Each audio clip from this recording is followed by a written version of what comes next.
The short version of the story is I ended up in a barren mountaintop landscape, incredibly sick with altitude, unable to eat, unable to sleep, in below freezing weather on a glacier without proper garments. And while I was there, I was not entirely sure that I was going to make it back.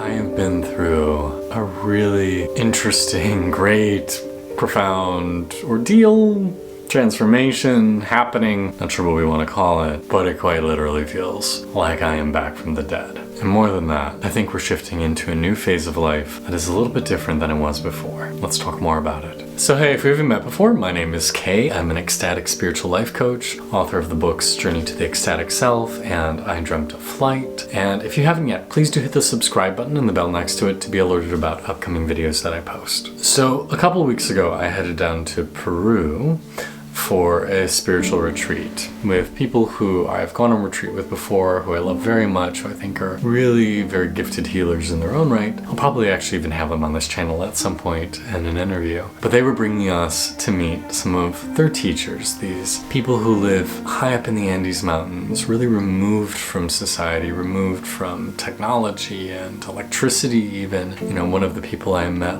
quite literally lives in a stone hut with a thatched roof and farms alpacas and grows potatoes and weaves alpaca fiber into clothing, and that's their life. And the people these individuals were absolutely magnificent, beautiful, beautiful humans. But I wasn't prepared, or I should say, the universe threw me into a very difficult situation spiritually and physically. Some might consider it an initiation, some might consider it a transformation, inflection point. So let's back it up a step. I arrived in Peru, exhausted, depleted from the journey, not sleeping enough. My third day there, I ended up getting a really nasty digestive bug that made me keep running to the restroom, and I quite literally couldn't go more than a few feet without feeling like I was going to throw up. So even before this retreat began, I was already going through something. I was already going through physical things, but I think also spiritual. I am a big believer that the body and the mind and the heart are all reflective of each other, and if you're going through something on an energetic level, it's often manifested physically, or the physical symptoms are the manifestation of what's going on inside of you. And unusual for me, I also had a lot of fear coming up before this retreat began. I was saying, I don't know if I want to be here. I'm feeling really scared, feeling really intimidated,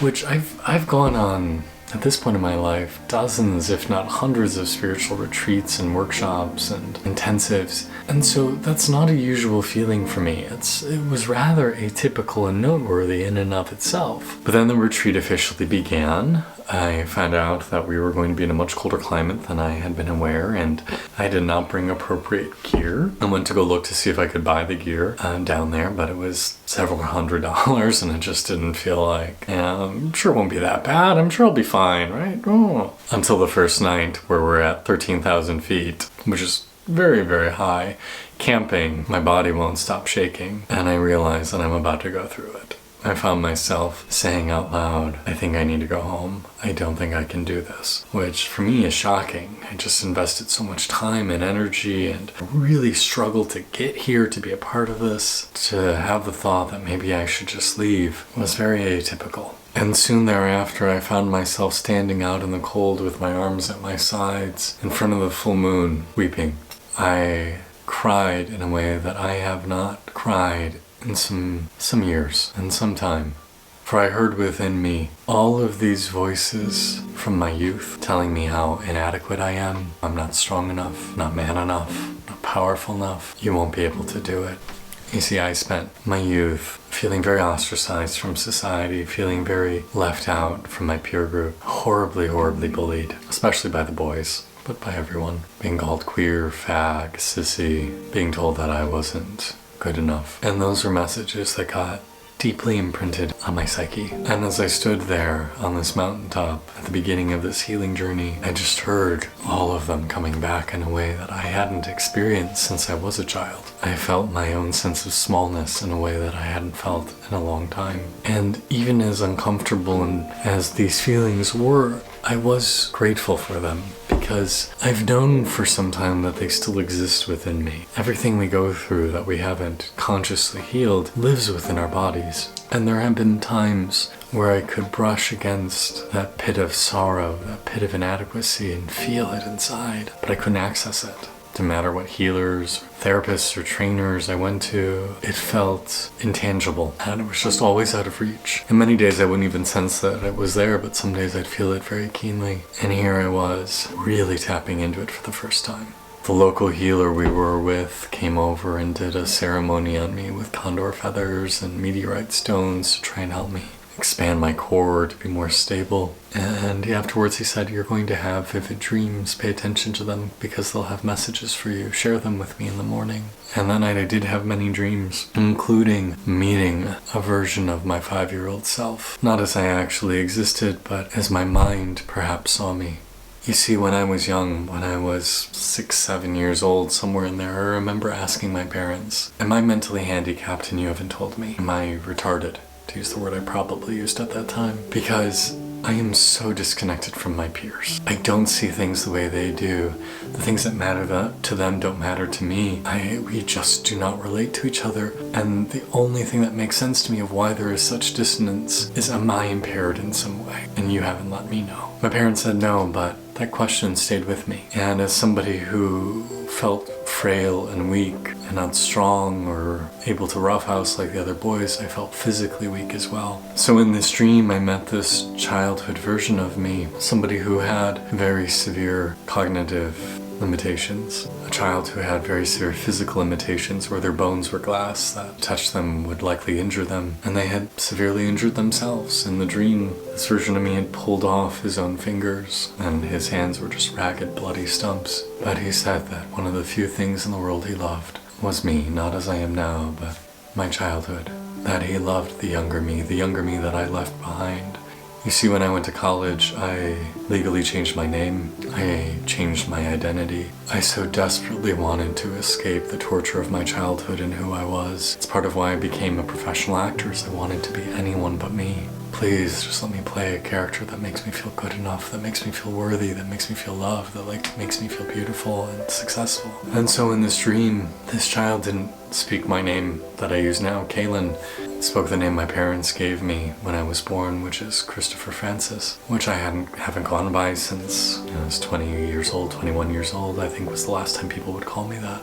It was the first time I felt like I was truly able to hold my inner child, not the objective inner child, but the wounded one, the one who felt so damaged by the world. And so having spent the night half awake, watching my dreams unfold, watching myself wrap myself up with snakes, watching myself interact with my spirit guides and animal guides, a little sleep deprived by this point, begin a hike to our next campsite. A hike that, I've never done high altitude hiking. I've never hiked at 13,000 feet, 14,000 feet, 15,000 feet.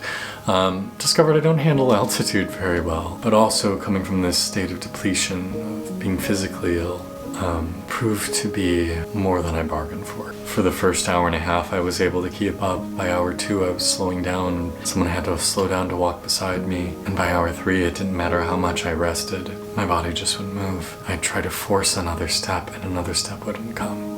And again, I began to cry. Again, I heard voices inside of me saying, "Look at you, you're so weak.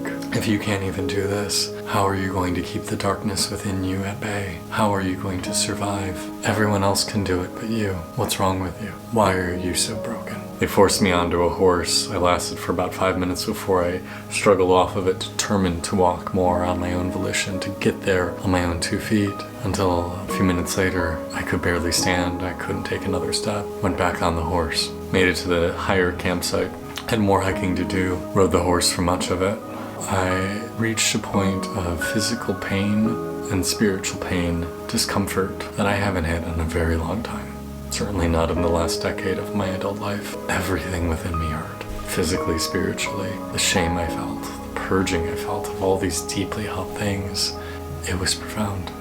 We ended on a mountaintop. I'm sitting on a foot-wide cliff to do this offering. I'm flickering in and out of consciousness, barely able to stay awake, and thinking, Kaylin, you have to stay. If you fall asleep now, if you pass out now, you're going to tumble over this cliff. It will be the end of you. You have to stay awake. Somehow I did. We went to the next peak, again, me on the horse, everyone else walking, me alone, riding. We get to the next peak and all I can do is lay on my back and stare at the sky. We're in this amazing, sacred place, the most sacred mountains in the Andes, and I'm not able to really appreciate it. I'm so overwhelmed by what's going on within me. Nature is usually one of my strongest points of spiritual connection. All I felt was overwhelmed. Went back to camp.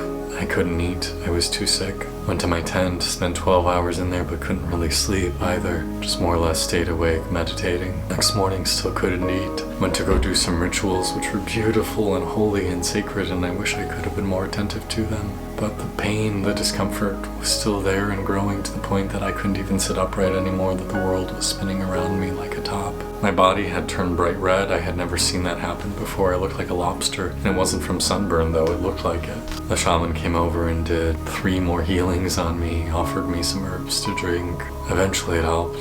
Eventually I was able to sit upright, which is good because I wasn't even sure I would be able to hold on to a horse. Travel back to the other campsite, another night with no sleep, another night with no food. The next morning we had a final healing ceremony with this healer, and he tied me all up with ropes in this beautiful healing practice called chupi, where they reweave your energy body. And what he said to me was, you needed to come. That had you not come and started to purge all these things, eventually it would have destroyed you. It would have made you very, very sick.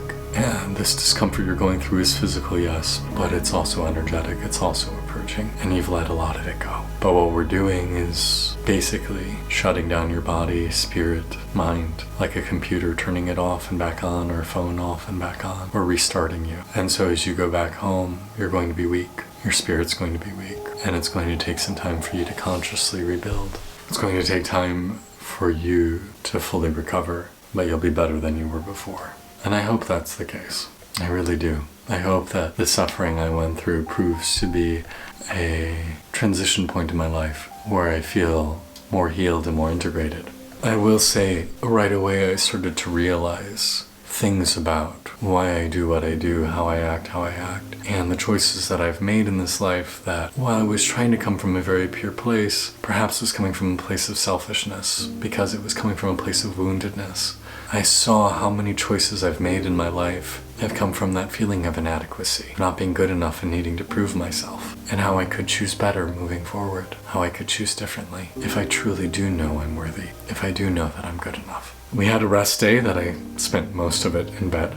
By this point, from the cold, my lips had totally peeled off, the membranes in my mouth, because I couldn't breathe through my nose. I had to breathe through my mouth. Had begun to peel off. My teeth ached. My whole lips had become bloody. You can still see a scab here on my lip from the last part that's still healing. It turned into giant cold sores. We did another healing practice the following day, and as we were heading back down the mountain from this next adventure, I just realized I had hit my physical limit. I realized that I had done absolutely what I could do, and I just didn't have it in me to do more. So started talking with my husband, rearranging travel, and said, I'm supposed to be here for another 6 days. I think I'm going to go home tomorrow.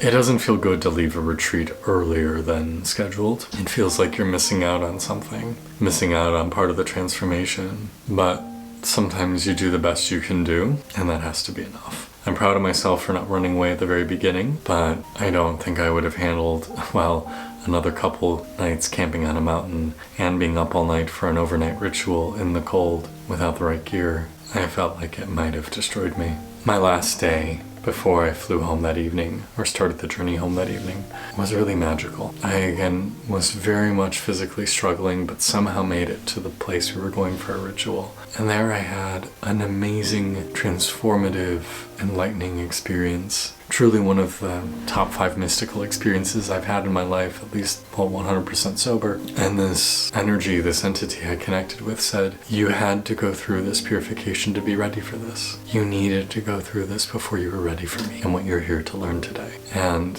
what I learned from her is something that I'm continuing to unpack and to unfold, and will be something I share more deeply at some point, but it was something I've been waiting for many years. There have been this mystical teaching and learning and transformation and empowerment that I've been waiting years to feel. And interestingly enough, it was the day of the solstice, and 1 year prior on the solstice is when I had my experience of the me I always thought of myself being dying, and being reconnected with my life's purpose, my life's mission, meeting my enlightened inner self. So it felt significant. It felt like an important day in my journey and my work as a healer and guide for others, and also for myself. I made it home, about 24 hours of travel to get back, sick, depleted, aching, barely able to walk. My hip still makes like 5 clicks for every step, though it's getting better. My teeth still hurt a little bit, but not nearly as much. My lip is getting healed, my bruises are fading. My body feels like one giant scab, which is probably appropriate. I went through a death experience on that mountain, or part of me did. I went through a transformation experience on that mountain. How deep that transformation has gone is yet to be seen. Now, it will only reveal itself in the coming weeks and months, but I think as we move forward, I'll discover I'm a bit of a different person than I was before.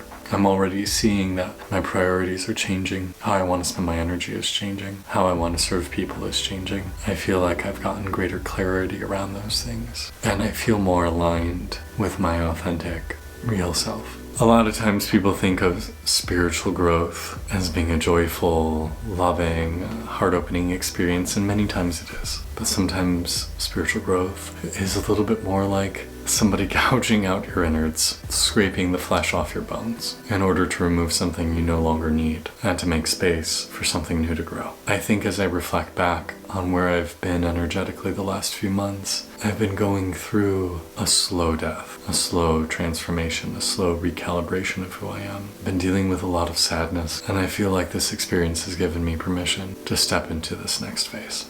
So, I'm back from the dead, hopefully better than I was before, and ready for whatever next adventure unfolds. I'm Kalen. This is Ecstatic Self. Thank you for being a part of this journey.